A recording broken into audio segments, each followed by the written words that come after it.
నమస్తే welcome to city 24/7 top debate. నేను సురేష్. జగన్ హయాంలో నెలకొక బటన్ నొక్కుడు స్కీమ్. ప్రతి నెల సీఎం ఆఫీసులోనూ ప్రజల్లోనూ జగన్ బటన్ నొక్కేవారు. లబ్ధిదారులకు డబ్బు జమ చేసేవారు. ఆ బటన్ నొక్కుడు స్కీమ్లన్నీ తానిచ్చే పెన్షన్ డబ్బుతో సమానమని అంటున్నారు సీఎం చంద్రబాబు నాయుడు గారు. జగన్ ఎన్ని స్కీములు అమలు చేసినా తానిచ్చే పెన్షన్ పథకం చాలా గొప్పదని చెప్పారు సీఎం చంద్రబాబు. ధనిక రాష్ట్రమైన తెలంగాణలో ఏపీ కంటే తక్కువ పెన్షన్ అని లెక్కలు చెప్పారు. పెన్షన్ల నగదు పెంచడమే కాకుండా గతంలో ఒక నెల పింఛన్ తీసుకోకపోతే ఆ డబ్బు ఇచ్చేవారు కాదని, కానీ ఇప్పుడు పెండింగ్ నగదును కూడా 3వ నెలలో కూడా ఇస్తున్నామని చెప్పారు. ప్రజలే ముందు, ఆ తర్వాతే మిగతా పనులని చంద్రబాబు అంటున్నారు. ముందుగా అంశం మీద డిబేట్లో పార్టిసిపేట్ చేస్తున్నారు తెలుగుదేశం పార్టీ సీనియర్ నాయకులు అల్లాబక్ష్ గారు. నమస్తే అండి, వెల్కమ్ టు ది డిబేట్. అలాగే కాంగ్రెస్ అధికార ప్రతినిధి షేక్ సైదా గారు. నమస్తే అండి, వెల్కమ్ టు ది డిబేట్. అలాగే సిపిఎం వ్యవసాయ కార్మిక సంఘం రాష్ట్ర అధ్యక్షులుగా ఉన్నటువంటి వెంకటేశ్వర్లు గారు జాయిన్ అయ్యారు. నమస్తే sir, welcome to the debate. ఇక సీనియర్ జర్నలిస్ట్ రాజకీయ విశ్లేషకులు కోటేశ్వర గారు కూడా. నమస్తే సార్, వెల్కమ్. సార్ కోటేశ్వర గారు, కోర్స్ ఇది ప్రతి నెల 1వ తారీఖు పెన్షన్లు ఇచ్చే కార్యక్రమంలో భాగంగా ఆయన ఎప్పుడు మాట్లాడుతుంటారు, ఈరోజు కూడా మాట్లాడారు. అయితే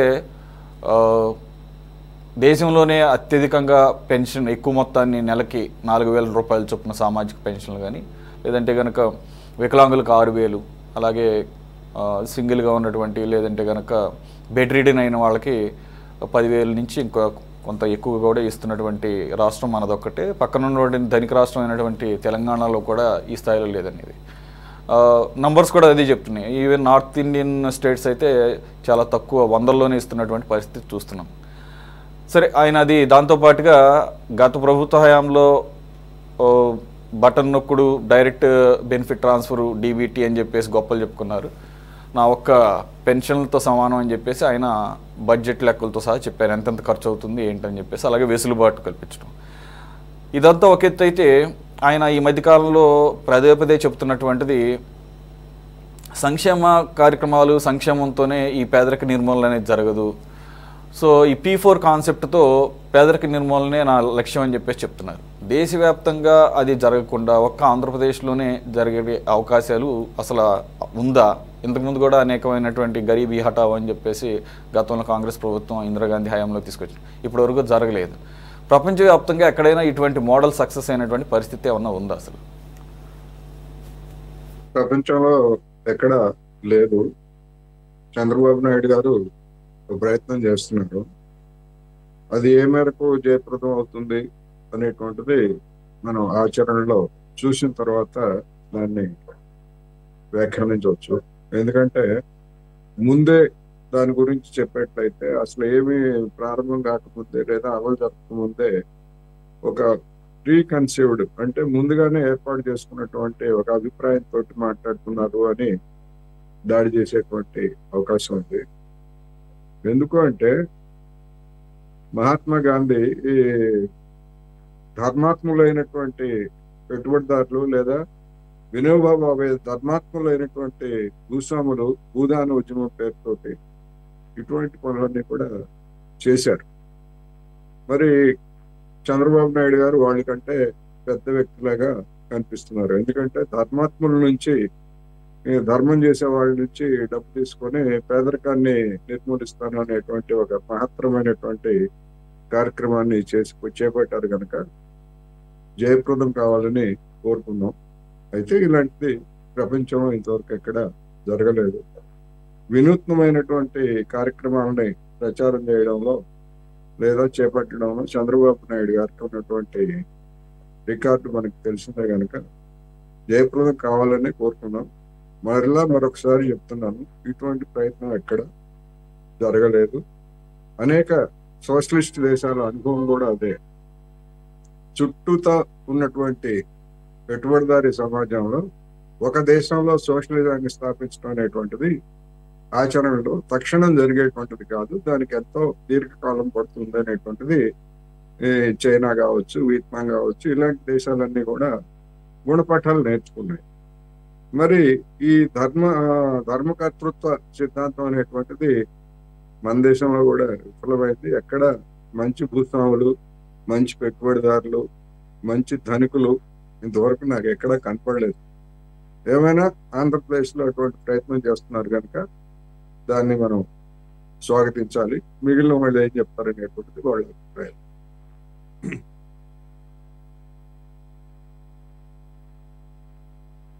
జరిగింది. దాదాపుగా 64 లక్షల మంది లబ్ధిదారులకు పెన్షన్లు ఇస్తున్నాము, 1.5 కోటి కుటుంబాల్లో. ఆ రకంగా ఎక్కువ బడ్జెట్ కేటాయింపులు కూడా దానికే ఇస్తున్నామని చెప్పేసి చెప్తున్నారు. అంటే ఒక కాంట్రాస్ట్, ఒకటి సంక్షేమ కార్యక్రమాలతోనే అంది కాదు అని చెప్పేసి అంటూ ఇంకో రకమైనటువంటి పబ్లిక్ ప్రైవేట్ పీపుల్ పార్ట్నర్షిప్ అని చెప్పేసి. అఫ్కోర్స్ మీరు అన్నట్లు ఏంటంటే ఒక ప్రయత్నం నష్టమైతే లేదు కాబట్టి we should welcome the initiative. But when it comes to pensions యొక్క కంట్రిబ్యూషను ఏపీకి సంబంధించి ఎంతవరకు ఉంది సార్? కోటేశ్వర గారు వాయిస్ మ్యూట్లోకి వెళ్ళింది సార్. Okay okay sir. పెన్షన్ల వరకు దేశంలో 4,000 రూపాయలు ఇస్తున్నటువంటి పెన్షన్ ఏ రాష్ట్రంలోనూ లేదు. మన చంద్రబాబు నాయుడు గారి భాగస్వామిగా ఉన్నటువంటి బీజేపీ ఆ గుజరాత్ రాష్ట్రంలో కూడా అంత ఇవ్వట్లేదు. నాకు తెలిసినంత వరకు 1,000 రూపాయలు ఇస్తామని చెప్పారు. మొన్న మరి అది ఇస్తున్నారో లేదా అనేటువంటి వెరిఫై చేసుకోవాల్సి ఉంది. ఎక్కడ ధర్మకర్తత్వంలో ఉన్నటువంటి ఏ రాష్ట్రంలో కూడా, బీజేపీ పాలిత ఏ రాష్ట్రంలో కూడా 1,000 రూపాయలు లేదా 1,200కి మించి ఎక్కడా ఇవ్వట్లేదు. అసలు కేంద్ర ప్రభుత్వ స్కీమ్ ఇది.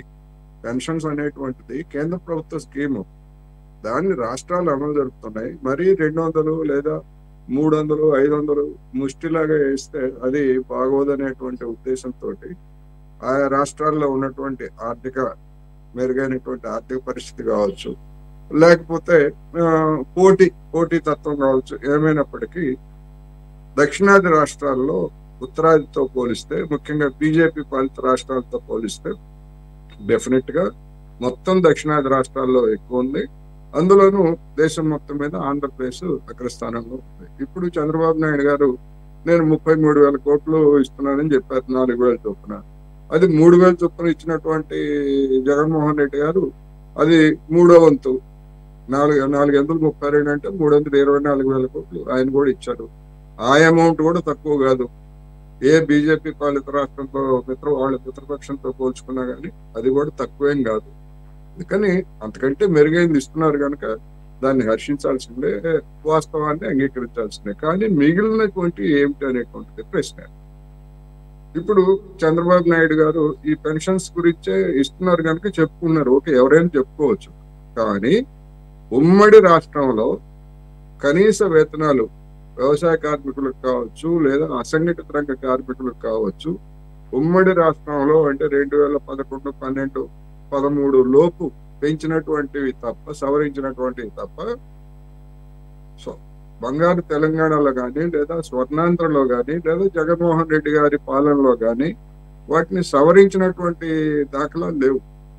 వాటికి ఉన్నటువంటి డిఏలు పెంచుతున్నారు, లేదా డిఏలు కొన్ని చోట్ల ఎగ్గొట్టే వాళ్ళ మీద ఎలాంటి చర్యలు లేవు.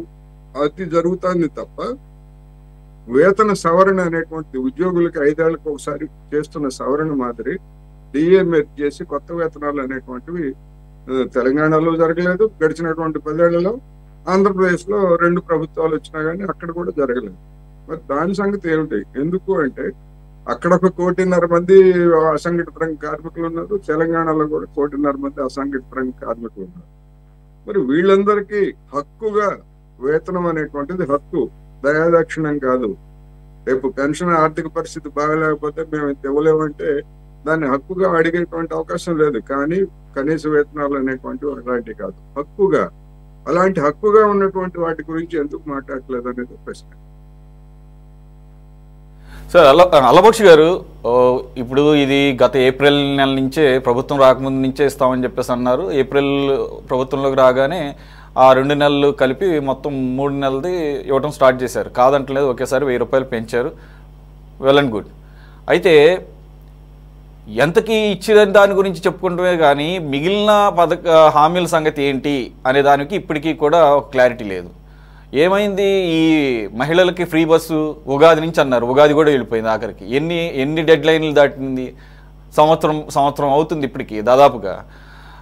అంటే సూపర్ 6 పథకాలని నుంచి దృష్టి మళ్లించడంలో మిగిలిన పథకాలు అమలు చేయటం అంత ఈజీ కాదు కాబట్టి పదే పదే చేసింది చెప్పుకుంటున్నారని ఒక విమర్శ ఉంది. రెండోది, ఈ మధ్య కాలంలోనే మరోసారి ఆయన మాట్లాడారు చంద్రబాబు నాయుడు గారు, ఏదో బయట నుండి చూసి హామీలు ఇచ్చాను, నాకు లోపలికి వస్తే కానీ తెలియలేదని చెప్పేసి. మరి అంత అనుభవజ్ఞుడైనటువంటి ముఖ్యమంత్రి గారు ఆల్రెడీ ఆర్థిక పరిస్థితి తెలుసు, బయట ఉన్న లోపల ఉన్నా కానీ లెక్కలు ఎక్కడికి పోవు, లెక్కలు క్లియర్గానే కనపడతాయి, పబ్లిక్ డొమైన్లో ఉంటాయి.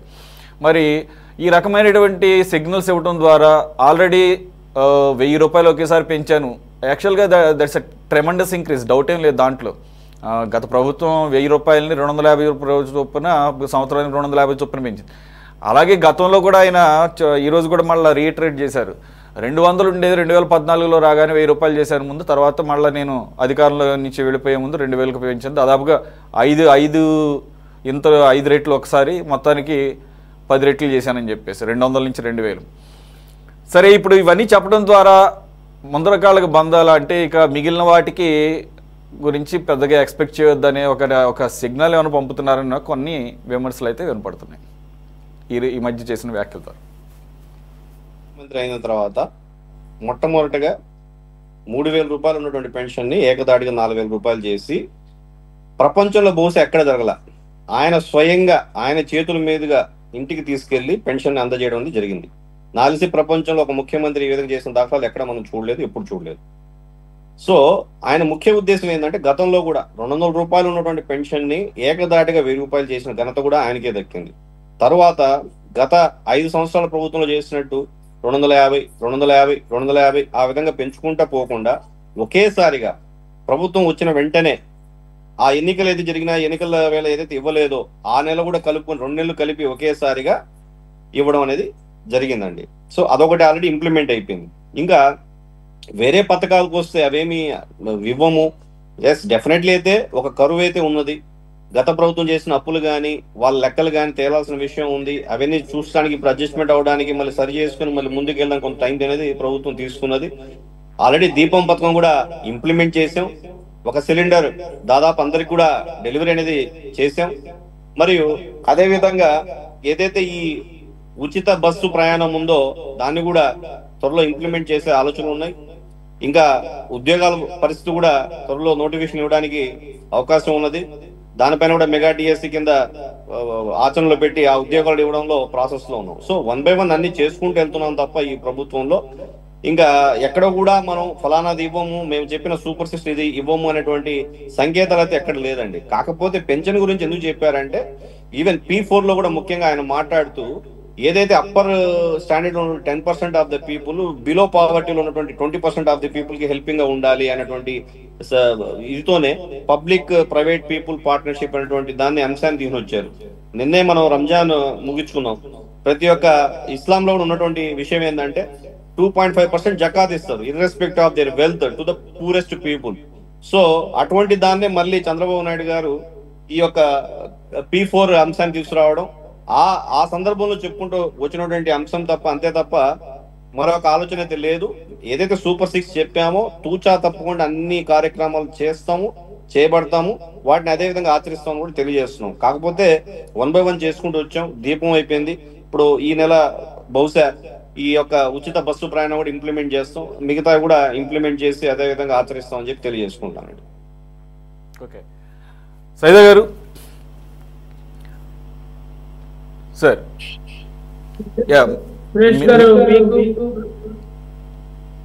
మీ అబ్జర్వేషన్ ఏంటి సార్? ఈరోజు ఆయన మాట్లాడిన దాని ప్రకారంగా ఇక ఈ పెన్షన్ అనేది చాలా గ్రాండ్గా ఇంప్లిమెంట్ చేశాము అన్న దాని గురించి అయితే చెప్పారు, కానీ మిగిలిన స్కీమ్లు, మిగిలిన హామీల గురించి అయితే పెద్దగా మెన్షన్ చేయలేదు, అన్లెస్ అపార్ట్ ఫ్రమ్ డిఎస్సి ఒక్క దాని మినహా.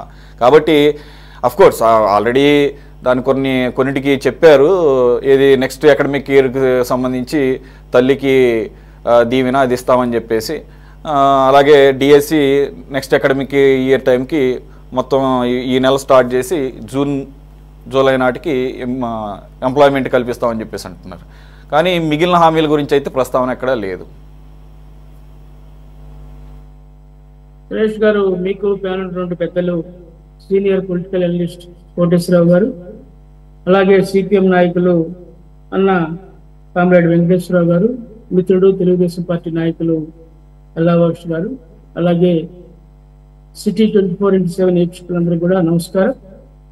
అలాగే రంజాన్ రోజున మయన్మార్లో ప్రార్థనలో ఉన్నటువంటి 700 మంది భూకంపంలో మృతి చెందినందుకు మన ప్యానల్ తరఫున తీవ్ర సంతాపాన్ని, సానుభూతిని తెలియజేస్తా ఉన్నాం. ఈరోజు ప్రధానంగా మనం చూసినట్లయితే మన రాష్ట్ర ముఖ్యమంత్రి మరి పెద్దలు చంద్రబాబు నాయుడు గారు పర్చూరు నియోజకవర్గం చిన్నగంజాం మండలం కొత్త గొల్లపల్లి అనే గ్రామంలో పెన్షన్లు పంపిణీ చేస్తూ ఆయన మాట్లాడినటువంటి విషయం మనం చూసాం.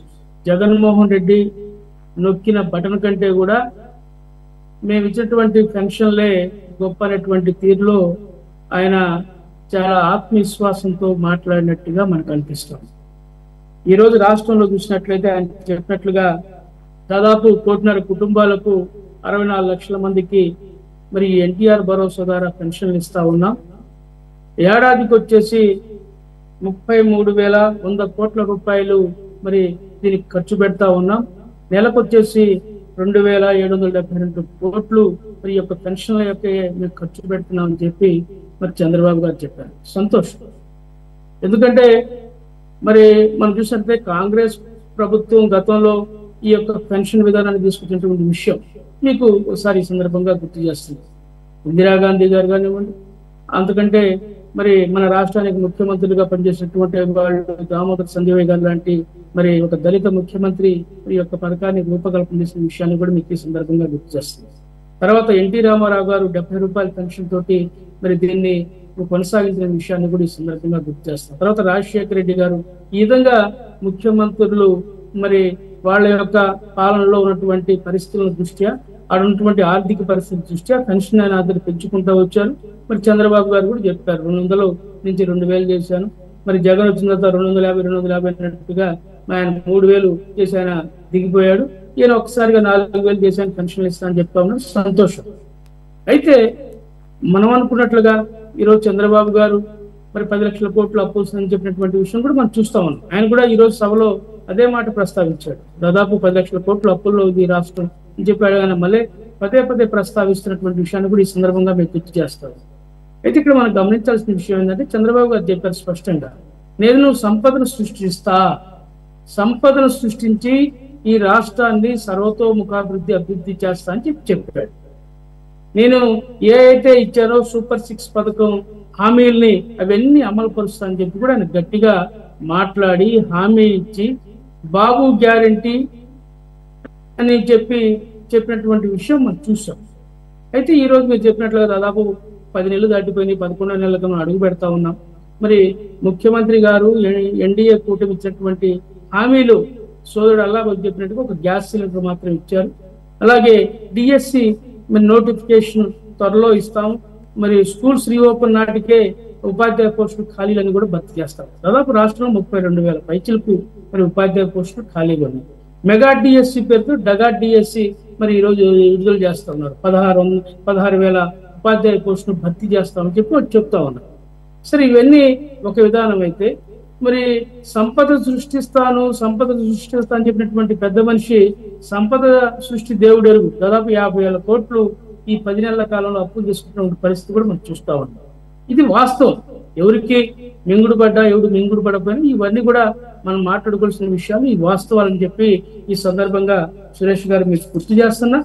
ఏది ఏమైనా ఇప్పుడు ఏదైతే హామీలు ఇచ్చారో మీరు ఉచిత బస్ మీ కామెంట్స్ లో చెప్పారు, సంక్రాంతికి అన్నారు, ఉగాదికి అన్నారు, ఉగాది పోయింది, రంజాన్ పోయింది, మళ్ళా మరి ఏ పండుగ వస్తుందో అది తెలియదు. కానీ దానికి గతి లేనటువంటి పరిస్థితి. మహిళలందరూ కూడా పాపం చంద్రబాబు గారి మీద నమ్మకం పెట్టుకొని ఈయనేదో మనం రాంగ్లోనే మరి కర్ణాటకలో కాంగ్రెస్ ప్రభుత్వం ఉచిత బస్సు కల్పించింది, తెలంగాణలో ఉచిత బస్సు ఇచ్చారు, చంద్రబాబు గారు కూడా ఉచిత బస్సు మహిళలకు పెడతారని ఒక నమ్మకంతో ఓట్లేశారు. కానీ ఎప్పుడు ఇస్తారు బాబు గారు ఉచిత బస్సు ప్రయాణం అని చెప్పి వాళ్ళు ప్రజలు ఈ రోజు మరి అడిగేటువంటి పరిస్థితి. రైతు భరోసా మనం చూస్తా ఉన్నాం. 20,000 రూపాయలు రైతు భరోసా మరి ఇస్తానని చెప్పినటువంటి ప్రతి రైతుకి 20,000 రూపాయలు రైతు భరోసా కల్పిస్తున్నటువంటిది ముఖ్యమంత్రి గారు. ఇప్పటికీ గతి లేనటువంటి పరిస్థితి. రైతుల పరిస్థితి రాష్ట్రంలో దయనీయంగా ఉంది. మిర్చి రైతులు అల్లాడిపోతా ఉన్నారు. అపరాలకు ధరలు చూస్తా ఉంటే మరి శనగలు కానివ్వండి, మినుములు కానివ్వండి, పెసర కానివ్వండి, ఇవన్నిటి కూడా మరి పంటలు దిగదుపులుగా ఉన్నాయి.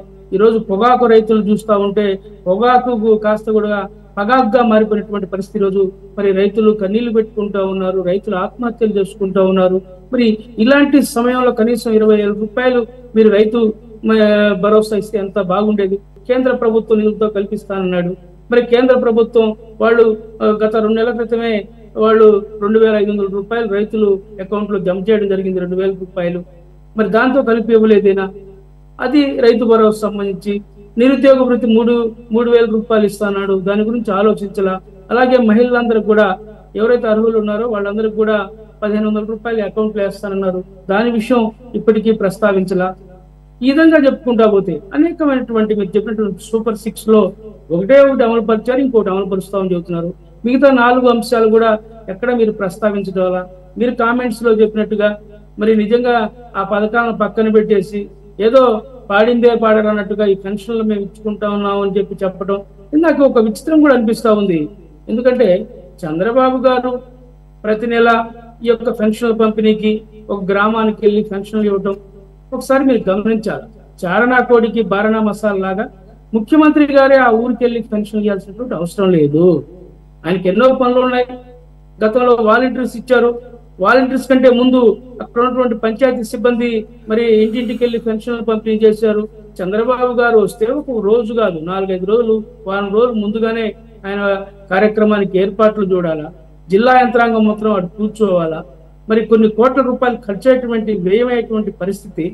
మరి జిల్లా యంత్రాంగం మొత్తం కూడా వేరే పని పెట్టుకోకుండా దానికోసం ఉండాల్సినటువంటి పరిస్థితి ఇంత అవసరమా అని చెప్పి అడుగుతా ఉంది. ముఖ్యమంత్రి గారు ఆయన చేతుల మీదుగా ఇవ్వడం సంతోషమే, కానీ ఇప్పుడున్నటువంటి ఖర్చు పరిస్థితిలో మీరు ఒక పక్కన చూస్తున్నారు 10 లక్షల కోట్లు అప్పైందని చెప్పి. జగన్మోహన్ రెడ్డి గారు మరి మనం చూసినట్లయితే తాడేపల్లి ప్యాలెస్ నుంచి పక్కన 10 కిలోమీటర్లు పోయడానికి కూడా ఆయన హెలికాప్టర్ వాడాడు, ప్రజాధనం దుర్వినియోగం చేశాడు అని చెప్పి మనమే మాట్లాడాం. ఈరోజు ముఖ్యమంత్రి గారు మరి చారణా కోడికి బారణా మసాలా లాగా 4,000 రూపాయలు పెన్షన్లు ఇవ్వడానికి 4 కోట్ల రూపాయల ఖర్చుతోటి కార్యక్రమాలు చేయాలని చెప్పి మేము కాంగ్రెస్ పార్టీ తరఫున అడుగుతా ఉన్నాం. ఈ దుబారా ఖర్చును తగ్గించాలని కూడా మేము ముఖ్యమంత్రి గారిని కోరుతా ఉన్నాం. అలాగే మీరు ఏదైతే సూపర్ 6 హామీలు ఇచ్చారో ఆ హామీల్ని అమలుపరచమని చెప్పి కూడా మీ ద్వారా సురేష్ గారు మేము కోరుతా ఉన్నాం. ఓకే సైదా వెంకటేశ్వర్లు గారు, యాక్చువల్గా స్కీములు కానీ లేదా బటన్ నొక్కడానికి బ్రాండ్ అంబాసిడర్గా చెప్పుకునేటటువంటి జగన్మోహన్ రెడ్డి గారి వైసీపీ ప్రభుత్వం కన్నా కూడా ఆ స్కీములన్నీ కూడా నేను ఇస్తున్నటువంటి 1,000 రూపాయలు పెంచిస్తున్నటువంటి పెన్షన్లకు ఖర్చు పెడుతున్నటువంటి అమౌంట్తో సమానం అని చెప్పేసి ఒక డైలాగు ఈరోజు ముఖ్యమంత్రి గారిని నోటి నుంచి అన్నాం. అదొక అంశం అయితే అది అంతవరకు వాస్తవం అయ్యే అవకాశం ఉంది. రెండోది, ఆయన చెప్తున్నటువంటి ఈ 2047 కల్లా 100 సంవత్సరాలు పూర్తవుతుంది కాబట్టి స్వాతంత్రం వచ్చి ఆంధ్రప్రదేశ్ని పేదరికం లేనటువంటి రాష్ట్రంగా తీర్చిదిద్దాలి, దానిలో భాగంగా P4 అని చెప్పేసి. ఇది ఎంతవరకు సాధ్యపడే అవకాశం ఉంది? అంటే 10% మంది సమాజంలో ఉన్నటువంటి 10% మంది ధనికులు, 20% మంది అట్టడుగున ఉన్నటువంటి డౌన్ ట్రాడెన్ పీపుల్కి డైరెక్ట్గా అనమాట, అంటే టార్గెటెడ్ హెల్ప్ అనేది ఎలా, దానికి ఒక ఆయన పేరు కూడా పెట్టారు, మార్గదర్శి. వీళ్ళైతే కనుక ఎవరైతే బిలో పావర్టీ లైన్ ఉంటారో 20% మంది సహాయం పొందేవారేమో బంగారు కుటుంబాలు అని చెప్పేసి దాన్ని ఆయన చాలా ఘనంగా కూడా ఉగాది రోజు స్టార్ట్ చేయడం మనం చూసాం. Public private people partnership P4. So ఈ 2 అంశాల మీద సార్. అందరికీ నమస్కారం అండి. మన వాళ్ళు చాలా విషయాలు చెప్పారు. నేను వాటికంటే కూడా మనం దీని యొక్క డెప్త్ గురించి మాట్లాడడం మంచిది. P4 4వ Pని చేర్చడం ఉద్దేశం కనుక చాలా మందికి అర్థం కావట్లేదు. P4 4వ P పీపుల్స్ ని ఒక రకంగా చెప్పాలంటే ప్రజల్ని భాగస్వామ్యం చేయడం. రెండవది అప్పర్ గా ఉన్నటువంటి పై లేయరు కిందోళ్ళకి సహాయం చేయడం అనేది దీని వెనకున్నటువంటి ఉద్దేశాన్ని మనం అర్థం చేసుకోవాలి. ఏమిటంటే కోటేశ్వరరావు గారికి తెలిసి ఉంటుంది ఈ విషయం. 50, 60, 70 దశకంలో ప్రపంచవ్యాపితంగా పెట్టుబడిదారి సంక్షేమం, పెట్టుబడిదారులకు వ్యతిరేకంగా తిరుగుబాటు అన్ని దేశాల్లో వస్తుంటే ఏమిటి దీన్ని అణచడానికని క్వీన్ సిద్ధాంతం అని వచ్చింది. సురేష్ గారికి దీని గురించి బాగా తెలిసింటది. క్వీన్ సిద్ధాంతం అంటే ఏంటంటే పెట్టుబడిదారు వ్యవస్థలు కూడా సంక్షేమ రాజ్యాన్ని సృష్టించడం. అంటే పెట్టుబడిదారులు, కార్పొరేట్లు తమకు వచ్చే ఆదాయంలో పేదలకు కూడా ఇవ్వాలి, ప్రభుత్వం కూడా పేదలకి ఇవ్వాలి. ఇది సంక్షేమ రాజ్యం యొక్క ఉద్దేశం. అంటే దీని వెనుకున్నటువంటి రహస్యం ఏమిటంటే కార్మిక వర్గము, పేదరికము, రైతాంగము సంక్షోభంలో ఉన్నప్పుడు ఆ సంక్షోభం నుంచి తిరుగుబాటు రాకుండా ఉండడానికి, ప్రభుత్వ పాలక వర్గాల మీద వ్యతిరేకత రాకుండా ఉండడానికి క్వీన్ సిద్ధాంతం మొదలుపెట్టిన విషయం మనకు తెలుసు. అలాంటి క్వీన్ సిద్ధాంతంలో భాగమే ఇప్పుడు పెట్టినటువంటి ఈ అప్పర్ 10 లేయర్ సంబంధించినటువంటి ఉద్దేశం. ఇందులో ఎటువంటి సందేహం లేదు. పెట్టుబడి పుట్టేదే లాభం కోసం, పెట్టుబడి వచ్చేదే లాభం కోసం. పెట్టుబడి లేకుండా పెట్టుబడి అనే పదానికి అర్థం లేదు. ఇప్పుడు ఉదాహరణకి అల్లబకాష్ గారు ప్రకారంగా పోదాం. చంద్రబాబు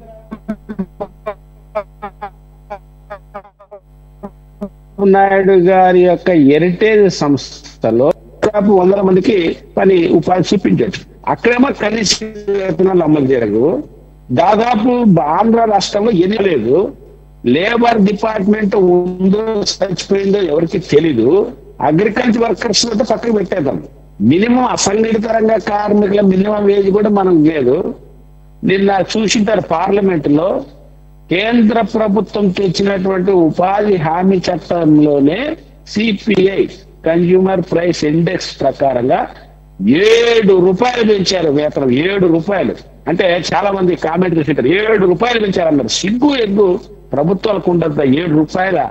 ఒక పక్కేమో ధరలు గాని ద్రవ్యోల్బణం గాని కొనుగోలు గాని పెద్ద ఎత్తున పెరుగుతున్నాయి. మరో పక్కేమో వాళ్ళ కష్టానికి తగిన ఫలితం లేదు. మనం చూస్తున్నాం. ఇప్పుడు మిర్చి మొన్నటిదాకా రైతులు చేతికి రాకముందు 20,000, 30,000, 50,000 దాకా వెళ్ళింది క్వింటాల్. ఎప్పుడైతే రైతులు చేతికి మిర్చి వచ్చిందో 10,000 పడిపోయింది. మిర్చి రైతులంతా గగ్గోలు పెట్టి రోడ్లు దిగ్బంధనం చేసి మిర్చిని తగులు పెట్టారు. కానీ అక్కడ మాట్లాడరు ప్రభుత్వాలు, పాలకులు. మిర్చి రైతులకి ఉదాహరణ ఇస్తున్నాం. ఒక్క రైతు ఒక్క క్వింటాల్ కి గిట్టుబాటు ధర వస్తే క్వింటాల మీద 20,000 అదనంగా వచ్చింది. ఇప్పుడు రేటు పోయింది 20,000 నష్టపోయాడు. ఏ ముఖ్యమంత్రి ఒక్క రైతుకి 20,000 ఒక్క క్వింటాల్ మీద? అదే ఒక 20 క్వింటాలు చిన్న రైతు గురించి మాట్లాడారు, పెద్ద రైతు గురించి మాట్లాడతారు. చిన్న రైతు 20 క్వింటాల్కి 20,000 చొప్పున నష్టపోతే 4 లక్షలు నష్టపోయాడు. ఏ ప్రభుత్వం 4 లక్షల రూపాయలు దాన్ని తిరిగి ఇవ్వగలదు? కాబట్టి ప్రభుత్వం ఆలోచించాల్సింది ఏమిటంటే గత ప్రభుత్వం 3,000 ఇచ్చింది, నేను 4,000 ఇచ్చాను, అతనికంటే గొప్పోడు నేనది కాదు. మరి కేరళ గురించి పోలిక చేసుకో. కేరళలో కనీస వేతనాలు 20,000, 22,000. అగ్రికల్చర్ లేబర్ కి per day 720 rupees. 720 rupees. Agriculture labour కి సంక్షేమం, అగ్రికల్చర్ లేబర్ కి వెల్ఫేర్ బోర్డు ఉన్నటువంటి భారతదేశంలో ఏకైక రాష్ట్రం కేరళ. నువ్వు కేరళతో కంపేర్ చేసుకో ఎట్లా డెవలప్ అయ్యామని. ఇతర అభివృద్ధి చెందుతున్నటువంటి దేశాల్లో కంపేర్ చేసుకో ఎలా అభివృద్ధి. ఆయన ఇట్లా చేశాడు, ఆయన ఇట్లా చేశాడు, ఆయన చేసాడు కాబట్టి ఇంట్లో కూర్చున్నాడు. మరి మీరు అట్లా చేస్తారా? అదెందుకు ఆయనకంటే మేము గొప్ప చేసాం, ఆయనకంటే మేము గొప్ప చేసామని? అది అనవసరం. రెండో అంశం ఏంటంటే 4వ ఉద్దేశం ప్రభుత్వం తన యొక్క బాధ్యత, ప్రభుత్వం తాను ఇస్తున్నటువంటి అమౌంట్ ని లేదా ప్రభుత్వం ఖర్చు చేస్తున్నటువంటి డబ్బుని తగ్గించి ప్రజలే భాగస్వామ్యమై దాన్ని నడుపుకోవడం. ఉదాహరణకి నేను విజయన్ 47 డాక్యుమెంట్ పూర్తి చదివాను, దాని మీద ఒక మీటింగ్ కూడా పెట్టాను. 2047 నాటికి $2.4 ట్రిలియన్ యొక్క లక్ష్యం మా ప్రభుత్వం. 2047 నాటికి 100% అక్షరాస్యత. 2047 నాటికి 93% సాగు భూమికి నీటి సౌకర్యం. 2047 నాటికి ప్రతి ఇంటిలో ఒక పారిశ్రామికవేత్త. 2047 నాటికి పర్ క్యాపిటా 36,50,000 రూపాయలు. ఇది ఆ డాక్యుమెంట్ లో ఉన్నటువంటిది. కానీ ఆ డాక్యుమెంట్ లో అట్టడుగున్నటువంటి పేదల్ని డెవలప్ చేయడానికి కీలకమైనటువంటి అంశం ఎక్కడ చెప్పలేదు. ప్రభుత్వ రంగ సంస్థని బలోపేతం చేయడానికి చెప్పలేదు. ఒక ఉదాహరణ ఏమిటంటే, రానున్న కాలంలో ఉదాహరణకి నిన్న కర్నూలు జిల్లా ఆధ్వర్యంలో మెడికల్ కాలేజ్ యొక్క నిర్మాణాన్ని ఆపారు. అక్కడ విద్యార్థులు SFI వాళ్ళు పెద్ద గొడవ చేశారు. ఎందుకు ఆపారయ్య అంటే, ఆ మేనేజ్మెంట్ చెప్పిందంటే P4 కింద ఈ మెడికల్ కాలేజ్ నిర్మాణం ఎవరికి ఇవ్వాలి, ఆ మెడికల్ కాలేజ్ నిర్మాణం అయిన తర్వాత దాని మెయింటెనెన్స్ ఆయనే, దాని జీతభత్యాలు ఆయనే, అన్ని ఆయనే. ఉదాహరణకి పేరు అక్కడ కర్నూలు జిల్లా ఒక పారిశ్రామికవేత్త ఉన్నాడు అనుకో, ఆ మెడికల్ కాలేజ్ ఆయనకు అప్పచెప్తారు, ఆయన నిర్మాణం చేస్తాడు, మొత్తం పెట్టుబడి పెడతాడు. రేపు హాస్పిటల్ ప్రారంభించిన తర్వాత ప్రజల నుంచి పిలిచి పిప్పి చేస్తారు. ప్రైవేట్ ఎలా చేస్తాడో తెలియదు కాదు. అదేవిధంగా ఒక గ్రామీణ రోడ్డును కూడా చంద్రబాబు గారు స్పష్టంగా చెప్పాడు. ఒక హైవే నుంచి ఒక గ్రామానికి రోడ్డు పోవాలంటే 5 కిలోమీటర్లు అయితే ఆ 5 కిలోమీటర్లు కూడా టోల్ గేట్ పెట్టి ఆ ప్రాంతంలో ఎవరైతే ఆ రోడ్డు వేయగలిగినటువంటి దాత ముందుకు వస్తాడో ఆ రోడ్డుకి ఆయనకి అప్పచెప్తారంట. ఆ రోడ్డు నిర్మాణ బాధ్యత ఆ దాత, దాని మీద వచ్చే ఆదాయం ఆ దాత తీసుకుంటాడంట. ప్రపంచ చరిత్రలో పెట్టుబడిదారులు ఎక్కడ కూడా తమ సంపాదించినటువంటి సంపదలో పేదలకు ఇచ్చినటువంటి దాఖలాలు ఎక్కడ లేవు. ఈవెన్ కార్పొరేట్ రెస్పాన్సిబిలిటీ ఫండ్ కూడా మీకు తెలుసు. మన దగ్గర ఎడ్యుకేషన్ లో కానీ విద్యా వైద్యంలో కానీ బిలో పావర్టీ లైన్ BPL వాళ్ళకి 25% మందికి ఉచిత విద్య చెప్పాలి, ఉచిత వైద్యం అందించాలి. చంద్రబాబు నాయుడు గారు నన్ను అడుగుతారు. నారాయణ తమ మంత్రివర్గం తమ సహచరుడు నారాయణ గారి కాలేజీలో కార్పొరేట్ రెస్పాన్సిబిలిటీ కానీ లేదా 25% కానీ ఉచిత విద్య కానీ అందిస్తున్నారా? ఉచిత మెడికల్ కాలేజీలో ఫ్రీగా ఇస్తున్నారా? ఫ్రీ చైతన్యంలో ఇస్తున్నారా? మన రాష్ట్రం గురించి మాట్లాడారు. వీటన్నిటి జోలి పోకుండా, ఎందుకంటే రేపు ఎన్నికల్లో పెట్టుబడి పెట్టేది వీళ్ళు, వాళ్ళని ఎట్లా వీళ్ళు ఇంగ్లీష్ ఇస్తారు, వాళ్ళతో ఎట్లా ఫిక్స్ చేస్తారు, ఇవన్నీ పక్కన పెట్టి 3,000 నుంచి 4,000 దాని గురించి నేను వ్యతిరేకించట్లేదు. కానీ 33,000 కోట్లు అంటున్నాం. ప్రజలు ఒక ఆయన అమర్త్య సేన్ ఏం చెప్పాడంటే, నువ్వు రూపాయి కిలో బియ్యం ఇవ్వడం కాదు, రూపాయికి కిలో బియ్యం కొనుక్కునే శక్తి పేదలకు సృష్టించాలని చెప్పాడు అమర్త్య సేన్ గారు. ఆయన ప్రపంచ ప్రఖ్యాతిగాంచినటువంటి ఆర్థికవేత్త, మీకు అందరికి తెలుసు. కాబట్టి 4,000 పెన్షన్ ఇచ్చేది కాదు, 40,000 వాళ్ళు సంపాదించుకునే మార్గం చూసే వరకు తప్పదు.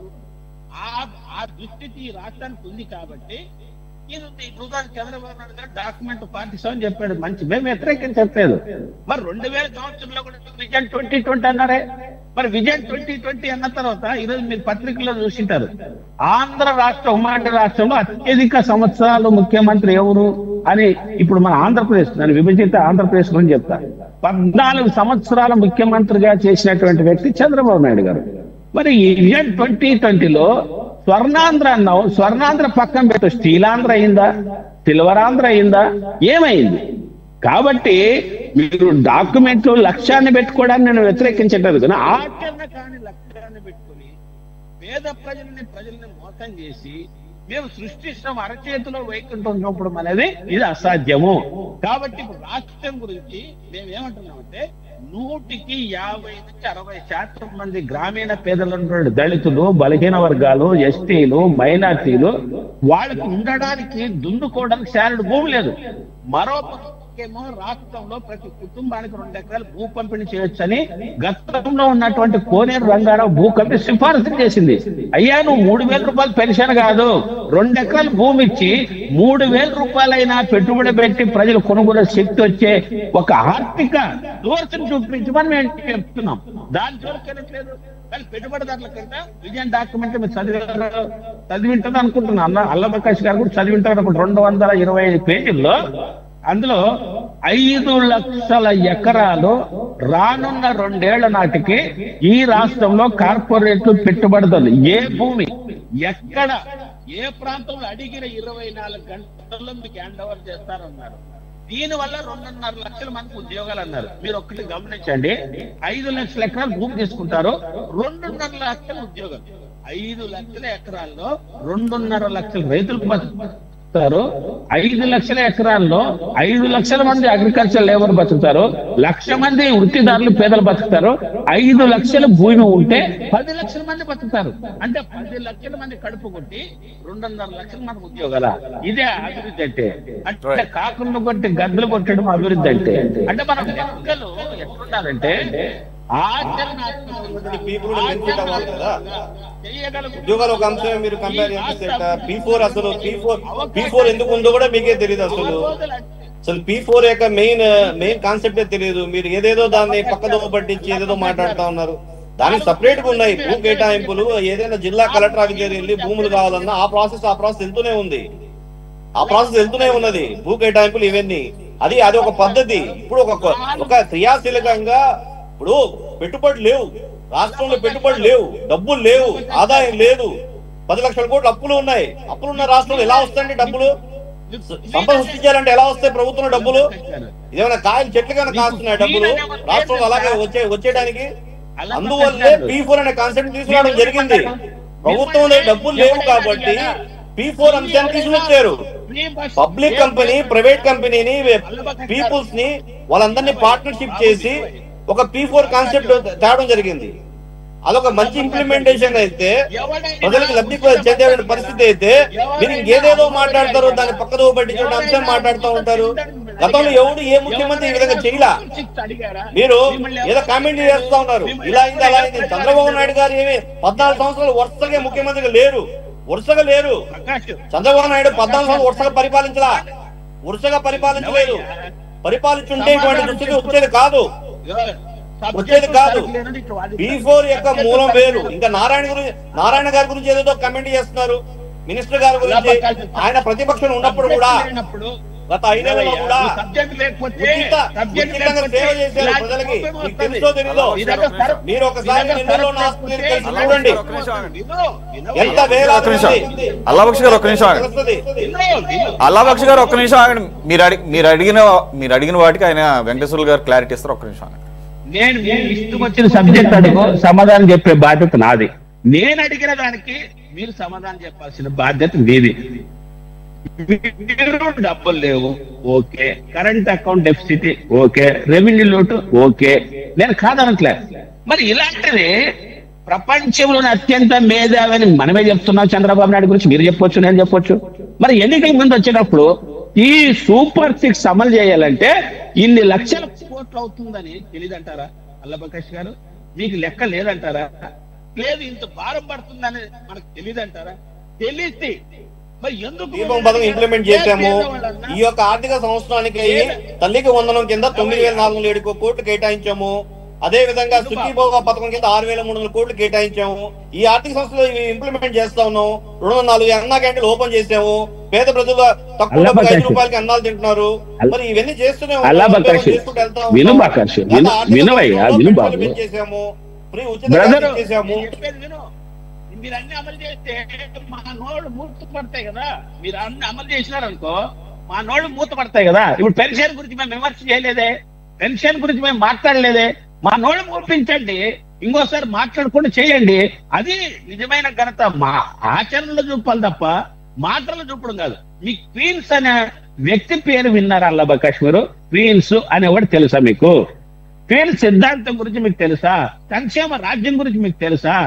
అదేవిధంగా లేయర్ అప్పర్ గా ఉన్నటువంటి 10% పెట్టుబడిదారులు పేదలకి దత్తత తీసుకొని పెన్షన్లు అంటావా, ఆర్థిక సహాయం అంటావా, ఇళ్లు కట్టించంటావా? ఎక్కడైనా ప్రపంచంలో ఇది జరిగిందా? ఇది ఆచరణ సాధ్యమా? ఇది కానే కాదు. ఇది పెట్టుబడిదారులు కార్పొరేట్ సృష్టిస్తున్నటువంటి ఒక అంశం. ఇది ఆ పెట్టుబడిదారులు కార్పొరేట్లు నడుపుతున్నటువంటి ప్రభుత్వాలు మన దేశంలో ఉండేది. వాళ్ళకి లాభం వస్తే మార్పు చెప్తాడు. 10 రూపాయలు లాభం వస్తుందంటే వాళ్ళకి ఉత్సాహం పెరుగుతుంది. 50 రూపాయలు లాభం వస్తుందంటే ఎక్కడికైనా పోతారంట. 300 లాభం వస్తుందంటే పెట్టుబడి తమ యజమానికి ఉరిశిక్ష పడైనా పెట్టుబడి వెనక్కిపోదు. పెట్టుబడి యొక్క లక్షణం అది. పెట్టుబడి లాభం ఉంటే ఎక్కడికైనా పోతుంది. పెట్టుబడి లాభం ఉంటేనే అక్కడ వస్తుంది. కాబట్టి పేదల గురించి, సంక్షేమం గురించి పెట్టుబడి పుట్టలేదు. పెట్టుబడి పుట్టిందే లాభం. పెట్టుబడి పుట్టిందే సమానం కొల్లగొట్టడం. పెట్టుబడి పుట్టిందే అదనపు లాభం. పెట్టుబడి పుట్టిందే అదనపు విలువ. ఓకే వెంకటేశ్వర్లు గారు. సృష్టించకూడదు. దమ్ము కూర్చొని బటన్ నొక్కుంటా ఉంటే బదులు చేసుకుంటా కూర్చుండొచ్చు అనమాట. Super duper. సరే రైట్ వెంకటేశ్వర్లు గారు. డెవలప్మెంట్ చేయొద్దు అనమాట. వెంకటేశ్వర్లు గారు, ఇది ఇంకా ఇనిషియల్ స్టేజ్లోనే ఉంది కాబట్టి ఆ P4 అనేది అఫ్ కోర్స్ ఉన్నటువంటి గతంలో జరిగినటువంటి అనుభవాలను దృష్టిలో పెట్టుకొని మీరు అన్నీ చెప్తున్నారు, కాదంటలేదు. బట్ ఒక గుడ్ ఇనిషియేటివ్ కదా, దీనివల్ల వచ్చే నష్టం అయితే లేదు కాబట్టి let's wait and see. Koteswara garu అన్నట్టు maybe it's very premature to comment on this thing. But మీ అనలైజేషన్ అయితే కనుక అన్ని అంశాలని టచ్ చేశారు కాబట్టి దాని ప్రకారంగా మరి ఏ విధంగా ముందుకెళ్తుందో చూద్దాం. ఇక మరో అంశంలోకి వెళదాం. రఘురామ కస్టోడియల్ టార్చర్ కేసులో విచారణకు హాజరు కాకుండా తప్పించుకుని తిరుగుతున్నటువంటి గుంటూరు ప్రభుత్వ ఆసుపత్రి మాజీ సూపరింటెండెంట్ ప్రభావతికి సుప్రీంకోర్టు ఝలకిచ్చింది. ఖచ్చితంగా దర్యాప్తుకు సహకరించాలని స్పష్టం చేసింది. ఈ నెల 7, 8 తేదీల్లో విచారణకు హాజరు కావాలని, లేదంటే మధ్యంతర రక్షణ రద్దవుతుందని కూడా హెచ్చరించింది. గత్యంతరం లేని పరిస్థితుల్లో డాక్టర్ ప్రభావతి విచారణకు హాజరవుతారా లేదా అనేది చూడాల్సి ఉంది. ఈ అంశం మీద కూడా చర్చిద్దాం. దానికన్నా ముందు let's take a short break in top debate.